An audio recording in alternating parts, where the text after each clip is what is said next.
مساء الخير، معانا النجم احمد رمزي. اهلا وسهلا بيك. اهلا وسهلا بيكو. انا اول ما عرفت ان انا هطلع في البرنامج ده وافقت على طول. انا رحت لدكتور نفساني بعد المسلسل، لا مش عشان الشخصيه دي مشكله من زمان، بس كنت مستني فلوس. الحمد لله نجاح المسلسل حقيقي جدا ومش دافعين جنيه دعايه. تقريبا 2 مليون ونص، صح ولا كام؟ في ناس بتشتمني على السوشيال ميديا، انا مش هرد عليهم، انا هسيبهم لربنا ثم اللجان. اما جم يصوروا بوستر المسلسل قلت لهم معلش بس خلوني قدام عشان نظري ضعيف. لا بحب التمثيل من زمان جدا، يعني من وانا صغير وانا بعمل نفسي ميت. هل بتتقبل النقد؟ لا. بتهزر اكيد. لا والله ما بتقبلوش نهائي. اصعب يوم في التصوير لما اخروا عليا الفلوس. في مشهد نص وش رياكشن والنص التاني كان رياكشن تاني خالص، ودي فكره انا استوحيتها من البيتزا. لا انا اشتغلت على الشخصيه كتير جدا.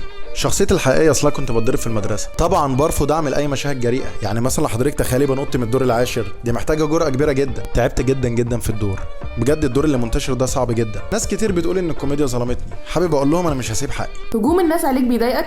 اصلي طبيعي يعني يبقى فيه هجوم، ده حتى فان دايك بيحصل عليه هجوم. ما بركزش اسم مين على التتر الاول، اي اسم بعدي مش هتفرق. المخرج كان عنده رؤيه للدور ورحنا للشيخ فسرها لنا. قعدت فتره كبيره جدا عشان اعمل تاريخ للشخصيه، ايه الدوافع اللي عنده وليه بيحلق كده وبيحلق عند مين.